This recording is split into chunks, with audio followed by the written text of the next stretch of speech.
ಸೂರಜ್ ಮತ್ತೆ ಸರಳ ಆಂಟಿ ನಿನಗೆ ಹೆಂಗ್ ಗೊತ್ತು? ಸೂರಜ್ ಅಣ್ಣ ನಮ್ಮ ಅಣ್ಣ, ಸರಳ ಅವ್ರು ನಮ್ಮ ದೊಡ್ಡಮ್ಮ. ಪ್ಲೀಸ್ ಪ್ಲೀಸ್ ಇದು ಯಾರಿಗೂ ಹೇಳ್ಬೇಡಿ. ಯಾರಿಗಾದ್ರೂ ಗೊತ್ತಾದ್ರೆ ನನ್ನ ಕೆಲಸ ಹೋಗ್ಬಿಡುತ್ತೆ ಪ್ಲೀಸ್. ನೀನ್ ಇಷ್ಟು ದೊಡ್ಡ ವಿಷಯನ ಮುಚ್ಚಿಟ್ಯಾ ಕಾವ್ಯ? ನಂಗೆ ಇನ್ನೇನು ಆಪ್ಷನ್ ಇತ್ತು? ನಂಗೆ ಜಾಬ್ ತುಂಬಾ ನೆಸೆಸರಿ ಇದೆ. ಅವರು ಗೊತ್ತಾಗ್ಬಿಟ್ರೆ ನನ್ನ ಕೆಲಸದಿಂದ ತೆಗ್ದಾಕ್ಬಿಡ್ತಾರೆ. ಪ್ಲೀಸ್.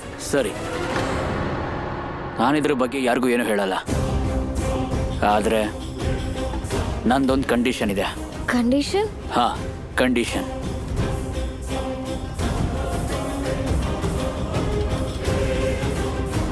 ನೀನ್ ನನ್ಗೆ ಈಶಾ ಬಗ್ಗೆ ಎಲ್ಲಾನು ಹೇಳಬೇಕು. ಕಾವ್ಯ,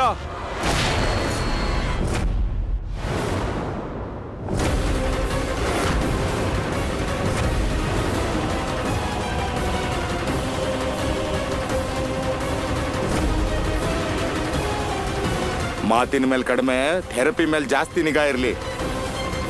ಆಗ್ಲೇ ನನ್ನ ಮಗ ತನ್ನ ಕಾಲ ಮೇಲೆ ತಾನು ನಿಂತ್ಕೊಳ್ಳೋ ಹಾಗಾಗೋದು. ಹೇಳಿದ ಮಾತು ಅರ್ಥ ಆಯ್ತಾ?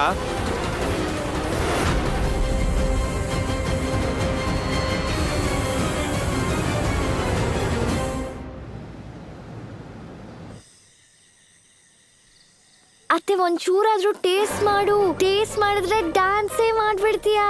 ಪ್ಲೇಟ್ ವೇಸ್ಟ್ ಮಾಡಬೇಡ. ತಿನ್ನಿ.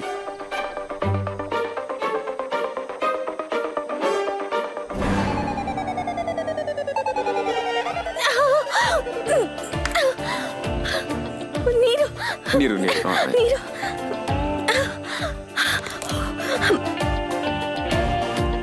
ಪರವಾಗಿಲ್ಲ ಬಿಡಿ. ಈ ತಿಂಡಿ ಎಲ್ಲ ನಿಮ್ಗೆ ಅಡ್ಜಸ್ಟ್ ಆಗೋದಿಲ್ಲ, ಖಾರ ಜಾಸ್ತಿ. ಅತ್ತೆ ಅಪ್ಪ ಹೇಳ್ತಿದ್ರು ಮೆಣಸಿನ್ಕಾಯಿ ತಿನ್ನೋರು ತುಂಬಾ ಸ್ಟ್ರಾಂಗ್ ಆಗಿರ್ತಾರೆ ಅಂತ.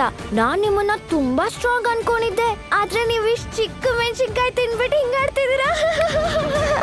ಅಯ್ಯೋ, ಅರಮನೆಯಲ್ಲಿ ಬದುಕೋ ರಾಣಿ, ಸಾದಾ ಊಟ ತಿನ್ನೋರು ಖಾರ ಎಲ್ಲ ಎಲ್ಲೋ ತಿಂತಾರ ಅವರು. ಏನೋ ಮಾತಾಡ್ತೇನಿಲ್ಲ. ಖಾರ ಆದ್ರೂ ಕೂಡ ನಾನು ಇದನ್ನ ತಿಂತೀನಿ. ಹೇಗಿದ್ರು ನನ್ನ ಹತ್ರ 41 ಗಂಟೆ ಅಷ್ಟೇ ಇರೋದು. ಯಾರಿಗ್ ಗೊತ್ತು ಅದಾದ್ಮೇಲೆ ಇಷ್ಟು ಖಾರ ಸಿಗತ್ತೋ ಇಲ್ವೋ, ಯಾರಿಗ್ ಗೊತ್ತು.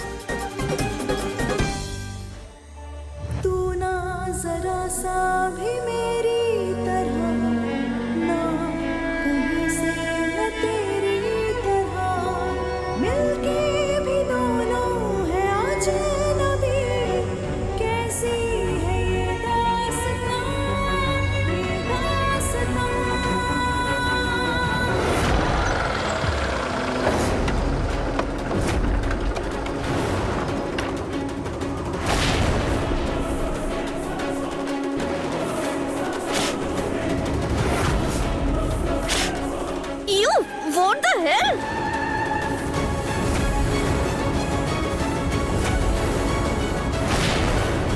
ಇದೇನ್ ನೀನ್ ಮಾಡಿದ್ದು? ಈ ತರ ಊಟದ ಮೇಲೆ ಯಾರು ಹೋಗಿದ್ದಾರೆ?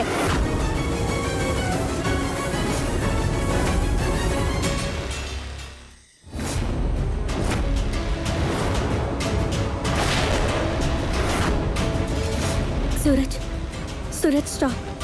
ಸೂರಜ್ ಬೇಡ. ಸೂರಜ್ ಸ್ಟಾಪ್. ಚಿಕ್ಕಪ್ಪ ಮೆಣಸಿನ್ಕಾಯಿ ತಿಂದ. ಇವ್ರ ಕತೆ ಎಲ್ಲ ಮುಗೀತು. ಈಗ ನಿಮ್ಮೆಲ್ಲರಿಗೂ ಒಂದ್ ಗತಿ. ನಮ್ ಸೂರಜನ ಈಗ್ಲೇ ಕಾಣಿಸ್ತಾನೆ. ಇಲ್ಲ, ಈಗ 8 ಗಂಟೆ ಆಗಿದೆ ಅಷ್ಟೇ. ಮತ್ತೆ ಅಷ್ಟರಲ್ಲೇ ಈ ತರ ಸಿಚುಯೇಷನ್. ಓ ಗಾಡ್, ಸೂರಜ್ ಅವ್ನ ಕೋಪನ್ ಕಂಟ್ರೋಲ್ ಮಾಡ್ಕೊಳ್ಳಿ ಪ್ಲೀಸ್ ಪ್ಲೀಸ್. ಚಿಕ್ಕಪ್ಪನ ಕೈ ಕೋಲ್ ಬಂತು. ಇವಾಗ ಎಲ್ರಿಗೂ ಹೊಡಿತಾನೆ. ಓಡೋಗಿ ಓಡೋಗಿ, ನಿಮ್ ಕತೆ ಎಲ್ಲ ಇವತ್ತಿಗೆ ಮುಗೀತು.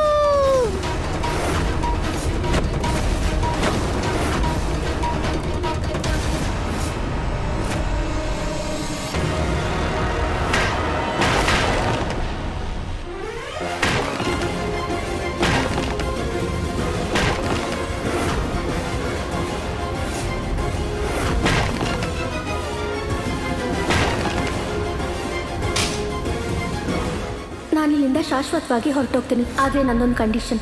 ನನಗೆ ನಿಮ್ಗೆ ಎಲ್ಲ ಷರತ್ತು ಒಪ್ಪಿಗೆ ಇದೆ. ಅದೇನು ಮಾಡಬೇಕು ಅಂತ ಹೇಳಿ ಸಾಕು. ಇನ್ನೊಂದು 48 ಗಂಟೆ ನೀನು ಯಾರ ಜೊತೆಲೂ ಜಗಳ ಮಾಡಬಾರ್ದು, ಯಾರ ಮೇಲೂ ಕೈ ಎತ್ತಬಾರ್ದು, ಯಾರಿಗೂ ಹೆದರಿಸಬಾರ್ದು. ಎಸ್, ಇವನ್ ಮೇಲೆ ಸೂರಜ್ ಕೈ ಎತ್ತಲಿಲ್ಲ.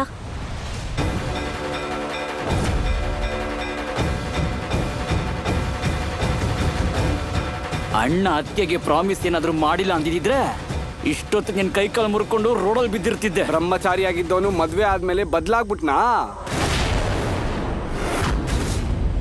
ನಿನ್ನ ವ್ರತ ಭಂಗವಾಯ್ತು, ಗಂಡಸ್ತನನು ಕಡಿಮೆ ಆಯ್ತು ನಿಂಗೆ.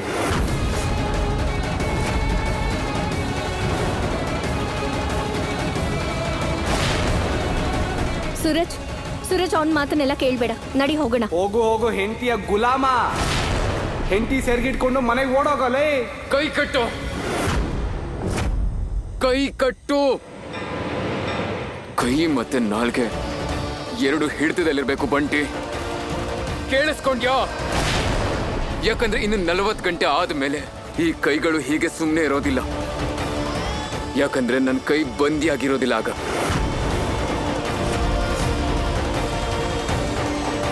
ಈಗ ನೀನು ನನ್ನ ಕಣ್ಮುಂದೆ ಅದೆಷ್ಟು ಹಾರಾಡ್ತೀಯೋ ಹಾರಾಡು. ಅದಾದ್ಮೇಲೆ ನೀನ್ ಎಲ್ಲೇ ಇದ್ರು ನಿನ್ನ ಹುಡ್ಕೊಂಡು ಬಂದು ಹೊಡಿತೀನಿ. ಅರ್ಥ ಆಯ್ತಾ ನಿನ್ಗೆ?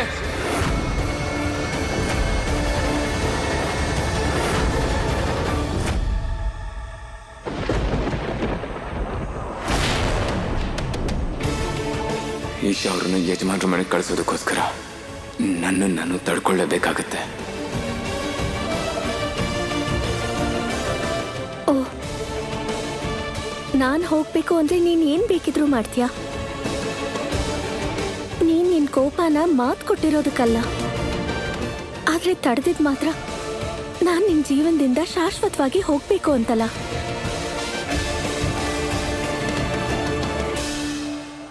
48 ಅವರ್ಸ್ ಆದ್ಮೇಲೆ ಅವಳಿಂದ ಹೋಗಲ್ಲ ಅನ್ಬಿಟ್ರೆ ಏನ್ ಮಾಡೋದು?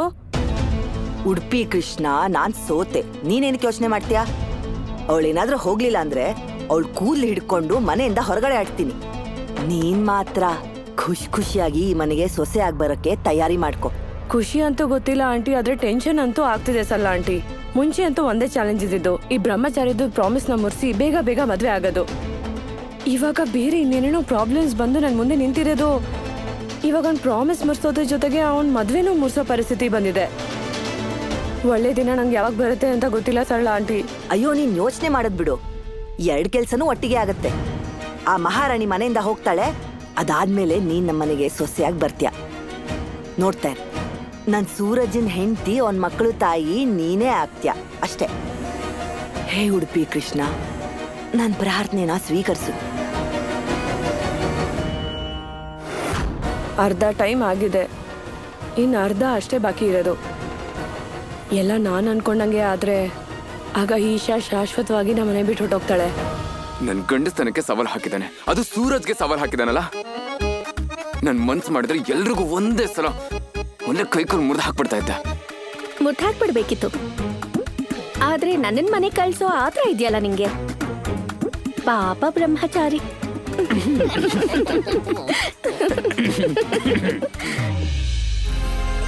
ಏಯ್, ನೀವು ನನ್ ನೋಡ್ಕೊಂಡು ನಗ್ತಾ ಇಲ್ಲ ತಾನೆ? ಇಲ್ಲ ಇಲ್ಲ, ನಾನ್ ನೋಡ್ದೆ. ನಾನೆಲ್ಲ ನಗ್ತಾ ಇದ್ದೀನಿ. ಬಾರೋ ಕ್ರಿಕೆಟ್ ಆಡೋಣ. ಹಾ ಬಂದೆ. 39 ಗಂಟೆ, ಇನ್ನು 39 ಗಂಟೆ ಸಹಿಸ್ಕೋತೀನಿ. ಅದಾದ್ಮೇಲೆ ಎಲ್ಲವನ್ನು ಹುಡುಕಿ ಅಟ್ಟಾಡ್ಸ್ಕೊಂಡು ಹೊಡಿತೀನಿ. ಯಾಕಂದ್ರೆ ನೀವೇ ನೋಡ್ತಾ ಇರಿ. ನಾನು ಹೇಳಿದ್ದೇನೆಂದ್ರೆ ನಾನು ಒಳ್ಳೆ ವಿಡಿಯೋ ಮಾಡಿ ಕಳ್ಸ್ಕೊಡ್ತೀನಿ, ಮನೇಲೆ ಕುತ್ಕೊಂಡು ನೋಡಿ ಅಷ್ಟೇ. ಅಂದ್ರೆ ನಾನ್ ಹೊರಟೋದ್ಮೇಲೆ ಕೂಡ ನನ್ ಬಗ್ಗೆ ಯೋಚಿಸ್ತೀಯಾ?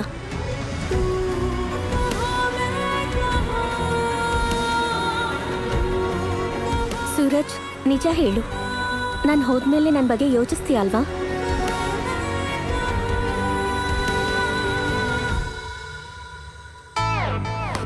ಹೇಯ್, ಏನೋ ಮಾಡ್ತಾ ಇದ್ಯಾ? ಚಿಕ್ಕಪ್ಪ ಪ್ಲೀಸ್ ಬಾ, ನೀನು ನಮ್ ಜೊತೆ ಆಟ ಆಡು.